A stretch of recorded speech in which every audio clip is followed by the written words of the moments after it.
গল্পের শুরুটা হয় পৃথিবীর নিচে থাকা হলো আর্থের একটা অংশকে দেখিয়ে, যেখানে সব অদ্ভুত আর অস্বাভাবিক জীবজন্তু বসবাস করে। সেখানেই কংকে প্রাণে বাঁচাতে পালিয়ে যেতে দেখা যায়, কারণ তার পেছনে ওয়ারডক্স নামক একদল কুকুরের মতো হিংস্র প্রাণী তাড়া করছিল। কিছুদূর যাওয়ার পর কং বুঝতে পারে সে এতগুলো প্রাণীর সঙ্গে একা লড়াই করে পারবে না, তাই সে বুদ্ধি খাটিয়ে ফাঁদ পেতে এবং একটা কুকুরকে ছেড়ে 2 ভাগ করে ফেলে। এটা দেখে বাকি কুকুরগুলো ভয় সেখান থেকে পালিয়ে যায়। এরপর কং সেই শিকার করা মাংসগুলো খেতে শুরু করে, কিন্তু তখনই দেখা যায় কংয়ের দাঁতে ইনফেকশন হয়ে গেছে, যার কারণে সে যন্ত্রণায় ঠিকঠাক মতো কিছুই খেতে পারছিল না। হঠাৎ কং তার মতো অন্য কারোর গর্জন শুনতে পায়। সে খুবই উত্তেজিত হয়ে সেই আওয়াজের দিকে এগিয়ে যায়, কিন্তু দুর্ভাগ্যবশত সেটা ছিল একটা ব্যাঙের মতো প্রাণী মাত্র। নিজের স্বজাতির কাউকে না পেয়ে বেচারা কং হতাশ হয়ে এক পাহাড়ের পাশে বসে পড়ে। অন্যদিকে মোনার্ক সংস্থার ডাক্তার ইলিনাকে দেখা যায়, যিনি কং রিসার্চের প্রধান। এই মোনার্ক সংস্থাটি হল পৃথিবীর সব টাইটানদের গতিবিধির উপর নজরদারি করা একটি প্রতিষ্ঠান। ডাক্তার ইলিনা একটি কনফারেন্সের সবাইকে হলো আর্থের সম্পর্কে বলছিলেন। সে জানায় যে আমাদের পৃথিবীর নিচে যে ফাঁকা জায়গা রয়েছে সেখানে রয়েছে এক অন্য দুনিয়া। সেখানে প্রবেশের জন্য কিছু পোর্টাল থাকলেও মানুষ এখন পর্যন্ত আর্থের মাত্র 5% রহস্য উদ্ধার করতে পেরেছে। এদিকে ইতালিতে আসকালা নামক একটি মাকড়সা টাইটান আক্রমণ করে বসে, কিন্তু মানবজাতিকে বাঁচানোর জন্য সেখানে গডজিলা চলে আসে এবং মুহূর্তের মধ্যেই আসকালাকে ধ্বংস করে ফেলে। লড়াই শেষ করে গডজিলা একদম শান্ত ছেলের মতো ইতালির বিখ্যাত কলোজিয়ামের ভেতরে গিয়ে চুপচাপ ঘুমিয়ে পড়ে। মোনার্কের হেডকোয়ার্টারের কর্মকর্তা স্টাফরা হঠাৎ করেই মনিটরে কিছু অদ্ভুত পিরামিডের মতো সিগন্যাল পায়। প্রথমে তারা এটাকে যান্ত্রিক ত্রুটি মনে করলেও সিগন্যালটা আসছিল হলো আর্থের গভীর থেকে। এদিকে জিয়াকে দেখানো হয়, যে কিনা ইভি উপজাতির সর্বশেষ বংশধর। জিয়ার কাছে টেলিপ্যাথির মাধ্যমে কংয়ের সঙ্গে যোগাযোগ করার ক্ষমতা ছিল। ক্লাসের সময় জিয়া হঠাৎ করেই অদ্ভুত আর ভয়ঙ্কর কিছু দৃশ্য দেখতে পায় এবং নিজের অজান্তেই বেঞ্চের উপর এক ধরনের চিহ্ন এঁকে ফেলে। জিয়ার এমন আচরণ দেখে প্রিন্সিপাল তার অভিভাবক ডাক্তার ইলিনাকে ডেকে পাঠায়। উল্লেখ্য, ইলিনা জিয়াকে দত্তক নিয়েছিল এবং নিজের মেয়ের মতোই ভালোবাসত। ইলিনা যখন জিয়াকে আঁকা সেই চিহ্নগুলো দেখায় তখন সে অবাক হয়ে লক্ষ্য করে যে মনিটরে আসা এই রহস্যময় সিগন্যাল আর জিয়ার আঁকা এই সিগন্যালগুলো হুবহু মিলে যাচ্ছে। এর মানে হলো হলো আর্থের নিচ থেকে আসা সিগন্যালটির সাথে জিয়ার কোনো সংযোগ আছে। রহস্য উদ্ঘাটনের জন্য ইলিনা মিয়ামিতে গিয়ে বার্ন নামক একজনের সঙ্গে দেখা করে। বার্ন সিগন্যালগুলো ডিকোড করার চেষ্টা শুরু করে। এরই মধ্যে গডজিলা হঠাৎ করেই ঘুম থেকে জেগে ওঠে, যা দেখে সবাই আতঙ্কিত হয়ে পড়ে। গডজিলা খুব দ্রুত শক্তির সন্ধান করছিল, যা দেখে ইলিনা বুঝতে পারে যে বড় কোনো বিপদ আসছে। ঠিক সেই সময় হলো আর্থের পোর্টাল দিয়ে কং মানুষের দুনিয়ায় চলে আসে। ইলিনা প্রথমে ভয় পেয়ে যায়, কারণ পৃথিবীতে গডজিলার রাজত্ব চলে, আর কং আসায় গডজিলার সাথে তার ভয়ঙ্কর লড়াই হওয়ার সম্ভাবনা তৈরি হয়। তবে তারা জিয়ার মাধ্যমে বুঝতে পারে যে কং লড়াই করতে নয়, বরং তার দাঁতের ইনফেকশনের কারণে সাহায্যের জন্য চলে এসেছে। কংকে সাহায্য করার জন্য তারা ট্রাপার নামক একজন টাইটান ডাক্তারকে নিয়ে আসে। ট্রাপার প্রথমে কংকে অজ্ঞান করে ফেলে এবং ইনফেক্টেড দাঁতটা উপড়ে ফেলে, আর সেখানে ধাতুর তৈরি একটি মজবুত নতুন দাঁত বসিয়ে দেয়। এভাবেই কং তার নতুন দাঁত ফিরে পায়। এরপর ট্রাপার ডাক্তার এলিনার কাছে এসে তার সঙ্গে ফ্লার্ট করার চেষ্টা করে। এরই মধ্যে সেখানে বার্নি চলে আসে। বার্নি এতক্ষণ ওই রহস্যময় সিগন্যালগুলো ডিকোড করে ফেলেছে। সে জানায় এই সিগন্যালগুলো কোনো ইলেকট্রিক ওয়েভ নয়, বরং এগুলো ছিল এক ধরনের টেলিপ্যাথিক সিগন্যাল, আর সে কারণেই যে কোনো যন্ত্র ছাড়াই সেগুলো বুঝতে পারছিল। আসলে হলো আর্থ থেকে কেউ একজন পৃথিবীর মানুষের কাছে সাহায্যের জন্য এই সিগন্যালগুলো পাঠাচ্ছিল। এই সিগন্যালের আসল মানে বোঝার জন্য হলো আর্থে আবারও একটা মিশন চালানোর প্রয়োজন পড়ে। পরিকল্পনা অনুযায়ী ডক্টর ইলিনা, বার্নি, ট্রাপার এবং জিয়াকে নিয়ে একটি প্লেনে করে বার্বাডোসের পোর্টাল দিয়ে হলো আর্থের উদ্দেশ্যে রওনা দেয়। প্রায় 10 মিনিট পর তারা পৃথিবীর ভেতরে সেই রহস্যময় দুনিয়ায় প্রবেশ করে এবং কংয়ের সাথে সিগন্যালের উৎসর দিকে এগিয়ে যেতে শুরু করে। যাওয়ার পথে তারা একদল ডোডো বা পাখিকে উড়তে দেখে। এই পাখিগুলো বেশ শান্ত স্বভাবের হলেও ভয় পেলে শরীর থেকে ইলেকট্রিক শক দিতে পারে। তাই পাখিগুলো যাতে ভয় না পায় সেজন্য ট্রাপার দ্রুত তাদের প্লেনের রং বদলে ফেলে। অন্যদিকে মোনার্কের স্টাফরা ভয় পেয়ে যায়, কারণ গডজিলা ততক্ষণে ফ্রান্সে পৌঁছে গেছে। সেখানে একটা নিউক্লিয়ার পাওয়ার প্ল্যান্ট ধ্বংস করে গডজিলার সব রেডিয়েশন নিজের শরীরের মধ্যে শুষে নিচ্ছিল। মুহূর্তের মধ্যেই গডজিলা ভয়ঙ্করভাবে সুপারচার্জ হয়ে যায়। ফ্রান্স সরকার গডজিলাকে থামানোর জন্য কিছু ড্রোন পাঠায়, কিন্তু যে গডজিলা নিউক্লিয়ার পাওয়ার শুষে নিয়েছে তাকে মারতে ছোট ড্রোন পাঠানো ছিল অনেকটা মশা মারতে কামান দাগার মতো ব্যাপার। গডজিলা নিমিষে ড্রোনগুলোকে ধ্বংস করে দেয়। এদিকে হলো আর্থে পৌঁছে ডক্টর ইলিনা ও তার টিম তাদের রিসার্চ সেন্টারে পৌঁছে যায়, কিন্তু গিয়ে দেখতে পায় সেটা পুরোপুরি ধ্বংস হয়ে গেছে। তারা অবাক হয়ে যায় যে কোন মনস্টার এমনটা করলো, কারণ গত কয়েক বছরে এমন কোনো ঘটনাই ঘটেনি। হঠাৎ তারা পাহাড়ের উপরে বিশাল এক ছায়া দেখতে পায়। প্রথমে তারা ভেবেছিল এটা হয়তো কংয়ের কাজ, কিন্তু ডক্টর ইলিনা বুঝতে পারে এটা কং নয়, বরং অন্য কোনো ভয়ঙ্কর মনস্টারের কাজ। অন্য পাশে কং তার কুঠার নিয়ে নিজের প্রজাতির কাউকে খোঁজার চেষ্টা করছিল। সে এখন নিজেকে খুব একা মনে করে। খুঁজতে খুঁজতে সাবটেরিয়াম রেম নামক একটা জায়গায় পৌঁছায়, যা সাধারণ হলো আর্থ থেকে একদমই আলাদা। সেখানে প্রথমবার নিজের প্রজাতির একটা বাচ্চা বানর শুকুর সঙ্গে তার দেখা হয়। কং বন্ধুত্বের হাত বাড়ালে হঠাৎ করেই কিছু বড় বানর এসে কংয়ের উপরে হামলা করে দেয়, কিন্তু কং অনেক শক্তিশালী হওয়ায় মুহূর্তের মধ্যেই তাদের হারিয়ে দেয়। শুকু প্রথমে ভয় পেলেও পরে কংকে সাথে নিয়ে নিজের এলাকার দিকে এগিয়ে যায়। এদিকে ডক্টর ইলিনা ও তার টিম সিগন্যালের উৎস খুঁজতে গিয়ে বড় একটা ঝাঁকুনি অনুভব করে। তাদের প্লেনটি নিয়ন্ত্রণের বাইরে চলে যায়, তবুও তারা সিগন্যালের কাছাকাছি পৌঁছানোর চেষ্টা করে। হঠাৎ একটা হিংস্র গাছের আক্রমণে তাদের সাথে থাকা একজন আর্মি অফিসার প্রাণ হারায়। বাকিরা প্রাণ বাঁচাতে সেখান থেকে পালিয়ে যায়। অন্যদিকে পৃথিবীতে থাকা গডজিলাকে দেখা যায় সে নিজেকে সুপার চার্জ করে অ্যান্টার্কটিকার সমুদ্রের দিকে রওনা দিয়েছে। মোনার্কের লোকেরা রিসার্চ করে জানতে পারে অ্যান্টার্কটিকায় তিয়ামত নামক একটা ভয়ঙ্কর টাইটান ড্রাগন বাস করে। এই তিয়ামতের বিশেষ ক্ষমতা হলো সে সূর্যের রেডিয়েশন নিজের শরীরে ধরে রাখতে পারে, তাই তাকে পৃথিবীর সবচেয়ে বড় চার্জিং ব্যাটারি বলা হয়। গডজিলা মূলত আরও শক্তিশালী হওয়ার জন্যই তিয়ামতের দিকেই যাচ্ছিল। হলো আর্থের ডক্টর ইলিনা ও তার টিম খুঁজতে খুঁজতে কিছু অদ্ভুত স্থাপত্য বা স্ট্রাকচার খুঁজে পায়। সেগুলো দেখে তারা নিশ্চিত হয় যে এগুলো প্রাকৃতিকভাবে তৈরি হয়নি, এখানে অবশ্যই মানব সভ্যতা রয়েছে। ডাক্তার ইলিনা ও তার টিম ভেতরে এগিয়ে গেলে মানব সভ্যতার আরও অনেক নিদর্শন দেখতে পায়। সেখানে তারা এমন কিছু অদ্ভুত পর্দা দেখে যেগুলো স্পর্শ করলেই রং বদলে যায়।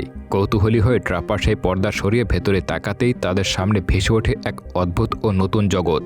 এসব দেখে তারা সবাই ভীষণ অবাক হয়ে যায়। অন্যদিকে শুকুকে দেখা যায় সে কংকে তার এলাকায় না নিয়ে গিয়ে মারার জন্য একটা লেকের পাশে নিয়ে আসে। শুকু ভেবেছিল এই লেকের পাশে থাকা সাপের মতো কোনো মনস্টার কংকে মেরে ফেলবে, আর তাহলেই সে কংয়ের হাত থেকে বাঁচতে পারবে। কিছুক্ষণ পরে সেই বিশাল সাপের মতো মনস্টারটি কংয়ের উপরে হামলা করে বসে, কিন্তু কং মাত্র কয়েক মিনিটের মধ্যে সেই দানব সাপটিকে মেরে ছিন্নভিন্ন করে দেয়। এরপর সে আয়েশ করে সেই সাপের মাংস খেতে শুরু করে এবং শুকুকেও কিছু মাংস খেতে দেয়। কংয়ের এমন আচরণ দেখে শুকু বুঝতে পারে কং মোটেও খারাপ নয়। এভাবে ধীরে ধীরে তাদের মধ্যে বন্ধুত্ব গড়ে ওঠে।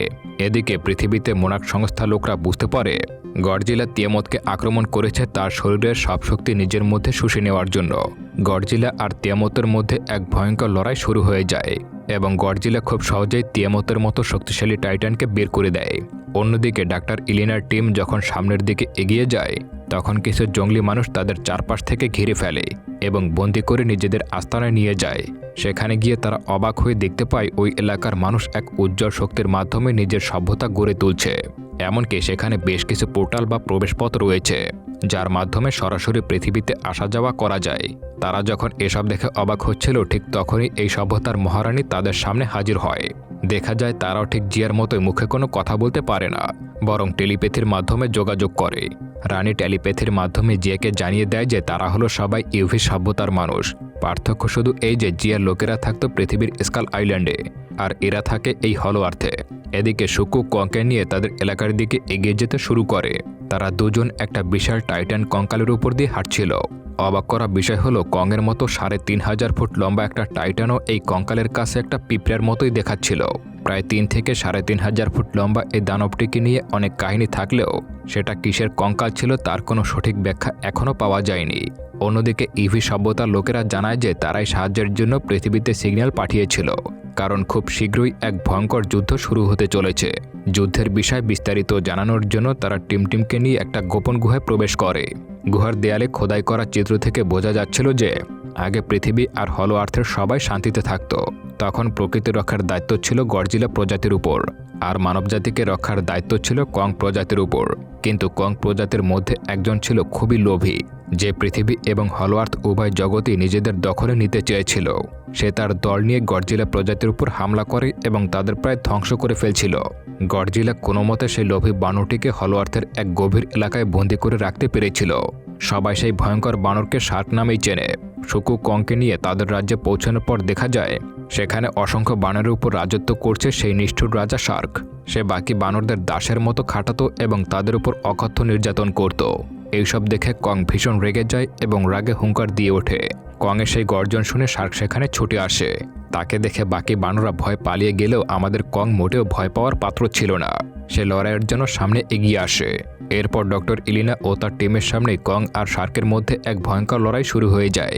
প্রথম দিকে শার্ক নিজের কাছে থাকা চাবুক জাতীয় অস্ত্রের সাহায্যে কংকে প্রায় হারিয়ে দিচ্ছিল, কিন্তু কংও কোনো অংশে কম ছিল না। সে নিজের গায়ের জোরে শার্ককে প্রতিহত করতে শুরু করে। শার্ক যখন দেখল সে হেরে যাচ্ছে, তখন সে নিজের কাছে থাকা একটা বিশেষ ক্রিস্টালের মাধ্যমে তার সবচেয়ে বড় শক্তি টাইটান শেমুকে সামনে নিয়ে আসে। সে ক্রিস্টাল দিয়ে শেমুকে নিয়ন্ত্রণ করত এবং তাকে বাধ্য করে কংয়ের উপরে আইসব্রেড ছুড়তে। এর ফলে কংয়ের একটা হাত মারাত্মকভাবে জমে গিয়ে আঘাতপ্রাপ্ত হয় এবং সে কোনোমতে সেখান থেকে পালিয়ে বাঁচে। এদিকে ইভি সভ্যতার লোকেরা শেমুর পরিচয় দেয়। আসলে শেমু ছিল পৃথিবীর সবচেয়ে পুরনো টাইটান। সে এতটাই শক্তিশালী যে তার বরফ শীতল নিঃশ্বাসের কারণেই একসময় পৃথিবীতে আইস এজ বা তুষার যুগ নেমে এসেছিল। এমনকি এই শেমুই একসময় পৃথিবীতে আসা কিং গিডেরোকে এই বরফে জমিয়ে রেখেছিল। শার্ক ওই বিশেষ ক্রিস্টাল পাথরের মাধ্যমে শেমুকে নিজের দাসে পরিণত করে রেখেছে। ইভি সভ্যতার লোকেরা আগে থেকেই ভবিষ্যৎবাণী করছিল যে শার্ক যখন আবারও পৃথিবীতে আক্রমণ করার চেষ্টা করবে, তখন মনস্টারদের রানী মাথুরাকে আবারও জীবিত করা হবে। আর এই কাজটি করতে পারবে একমাত্র ইভি বংশের কেউ, যার নাম হলো জিয়া। অন্যদিকে কং পালানোর সময় তার পিছনে বানরদের হারিয়ে শুকুকে সাথে নিয়ে কোনোমতে সেখান থেকে পালিয়ে আসে। আর গডজিলা তিয়ামতকে মেরে নিজের পাওয়ার বাড়িয়ে গভীর ঘুমে চলে যায়। এরপর হলো আর্থের সেই ইভি সভ্যতার এলাকায় গ্র্যাভিটি বা আকর্ষণ বল অদ্ভুতভাবে কাজ করতে শুরু করে। সেখানে সবকিছুর ওজন কমে যায়। এরই মধ্যে কং শুকুকে নিয়ে সেই এলাকায় প্রবেশ করে, কিন্তু শার্কের কয়েকজন সৈন্য তাদের পিছু নিয়ে ইভি সভ্যতার খোঁজ পেয়ে যায়। তারা দেখতে পায় সেখানে একটা পোর্টাল বা প্রবেশ পথ রয়েছে, যা দিয়ে সরাসরি পৃথিবীতে যাওয়া সম্ভব। সৈন্যরা দ্রুত গিয়ে শার্ককে এই খবরটা দেয়। খবর পেয়েই শার্ক তার পুরো সেনাবাহিনী আর শেমুকে নিয়ে সেই পোর্টালের দিকে রওনা দেয়। গডজিলাও নিজেকে পুরোপুরিভাবে আপডেট করে নতুন তেজে জেগে ওঠে। এদিকে জিয়া ও বাকিরা দেখতে পায় যে কং মারাত্মকভাবে আহত এবং তার একটা হাত অকেজো হয়ে গেছে। তাকে বাঁচাতে হলে হাতের উন্নতি করা প্রয়োজন ছিল। তারা পাওয়ার হাউস প্রজেক্টে সাহায্য নেয়। মেকা গডজিলার সাথে লড়াইয়ের সময় মোনার্ক একটি রোবোটিক হাত বানিয়ে রেখেছিল। তারা কংয়ে সেই নষ্ট হয়ে যাওয়া হাতে একটা যান্ত্রিক গ্লাভস সেট করে নেয়। সেই গ্লাভস থেকে বিশেষ একটা সিরাম কংয়ের হাতে প্রবেশ করতেই তার হাত আবারও ঠিক হয়ে যায় এবং এই রোবোটিক হাতের কারণে সে আগের চেয়ে অনেক বেশি শক্তিশালী হয়ে যায়। তবে কং জানত যে সে একা শার্ক আর শিমুর ব্যাপারে পেরে উঠবে না, তাই সে সাহায্যের জন্য গডজিলার কাছে যাওয়ার সিদ্ধান্ত নেয়। সে চেয়েছিল গডজিলা যেন শার্কিং আর শিমু পৃথিবীতে পৌঁছানোর আগেই তাদেরকে থামিয়ে দেয়, কিন্তু গডজিলার সামনে কংকে দেখা মাত্রই লড়াই শুরু করে দেয়। কোনো কথা বোঝার আগেই তারা একে অপরের উপর ঝাঁপিয়ে পড়ে। এদিকে ইভি সভ্যতার লোকেরা গডজিলাকে শান্ত করার জন্য জিয়াকে পাঠায় মাথুরাকে পুনর্জীবিত করার জন্য। জিয়ার স্পর্শে মাথুরা আবারও জীবিত হয়ে যায়। অন্যদিকে কং শত চেষ্টা করে গডজিলাকে শান্ত করে পারছিল না। উল্টো গডজিলার নতুন শক্তির সামনে কং টিকতেই পারছিল না। এক পর্যায়ে গডজিলা যখন কংকে শেষ করে দিতে উদ্যত হয়, ঠিক তখনই সেখানে মাথুরা এসে হাজির হয়। মাথুরাকে দেখে গডজিলা শান্ত হয় এবং মাথুরাকে সব বুঝিয়ে বলে। অন্যদিকে ইভি সভ্যতার লোকেরা একটা বিশেষ তরল ও এনার্জির সাহায্যে বিশেষ এক ধরনের শকওয়েভ তৈরি করার চেষ্টা করছিল, যাতে শার্ক সেখানে আসতে না পারে। কিন্তু তাদের পরিকল্পনা সফল হওয়ার আগেই শার্কিং শিমুকে নিয়ে সেখানে চলে আসে। তখন ট্রাপার সেই ডোডো পাখিগুলোকে সাথে নিয়ে শার্কের বাহিনীর উপর হামলা চালিয়ে দেয়। শুরু হয়ে যায় এক চূড়ান্ত মহাযুদ্ধ। এর ফলে সেই পাখিগুলো চারদিকে শকওয়েভ তৈরি করতে শুরু করে, যাতে শার্কের সব সৈন্যরা ছিটকে দূরে সরে যায়। এরই মধ্যে সেখানে থাকা পোর্টালের সাহায্যে গডজিলা আর কং হাজির হয়ে যায়। আর এখানেই শুরু হয় আসল লড়াই। একদিকে কং ও গডজিলা আর অন্যদিকে শার্ক ও শিমু একে অপরের দিকে ধেয়ে আসে। ঠিক সেই সময় শকওয়েভের কারণে চারপাশের গ্র্যাভিটি বা অভিকর্ষ বল শূন্য হয়ে যায়। তারা সবাই তখন বাতাসে ভাসতে ভাসতে মারপিট করতে শুরু করে। তাদের এই লড়াই ছিল দেখার মতো। এক পর্যায়ে কং আর গডজিলাকে সাহায্য করতে মাথুরাও সেখানে চলে আসে। হঠাৎ করে সেই গ্র্যাভিটেশনাল শকওয়েভ শেষ হয়ে যায়, যার ফলে সব টাইটানরা পোর্টালের মাধ্যমে সরাসরি পৃথিবীতে এসে পড়ে। তারা সবাই ব্রাজিলের একটা সমুদ্র সৈকতের পাশে পড়ে যায়। সেখানে এসে শার্কের আদেশ মেনে শিমু পুরো বায়ুমণ্ডলকে বরফে জমিয়ে দেয়। শার্ক পৃথিবী জয় করার জন্য মরিয়া হয়ে যায়। এরপর তাদের মধ্যে শুরু হয় এক ভয়ঙ্কর লড়াই। শিমুর বরফ শীতল নিঃশ্বাস আর গডজিলার অ্যাটমিক ব্রেথ ছাড়ার দৃশ্যটা ছিল এক কথায় অসাধারণ। শিমুর শক্তি থাকলেও দেখা যায় শার্ক কিন্তু কংয়ের সঙ্গে কোনো মতে পেরে উঠছিল না। সে একের পর এক মার খাচ্ছিল। এরই মধ্যে শুকু সুযোগ বুঝে শার্কিংয়ের কাছে থাকা সেই ক্রিস্টালটিকে ধ্বংস করে দেয়। ক্রিস্টাল ভেঙে যাওয়ায় শার্কিং একেবারে একা হয়ে পড়ে। আর এত বছর পর দাসের জীবন থেকে মুক্তি পেয়ে শিমু প্রচণ্ড রেগে গিয়ে শার্ককে বরফ বানিয়ে দেয়। এরপর কং শার্কের সেই বরফ হয়ে যাওয়া শরীরটাকে একেবারে ভেঙে গুরু গুরু করে ফেলে। গডজিলা তার শক্তির সাহায্যে বায়ুমণ্ডলকে আবারও আগের মতো স্বাভাবিক করে তোলে। অন্যদিকে মাথরা ইভি সভ্যতার সেই পর্দাটা আবারও ঠিক করে দেয়। ডাক্তার ইলিনা জিয়াকে সাথে নিয়ে পৃথিবীতে ফিরে আসে। আমাদের গডজিলা আবারও সেই শান্ত ছেলের মতো ইতালির কোলোজিয়ামে গিয়ে ঘুমিয়ে পড়ে। আর সবশেষে কং শুকুকে সাথে নিয়ে শিমুর পিঠে করে নিজের রাজ্যে ফিরে আসে। এভাবেই কং আবারও নিজের কিংকং নামে সার্থক করে তোলে। আর এরই সাথে সাথে এই অসাধারণ মুভির গল্পটা এখানেই শেষ হয়ে যায়।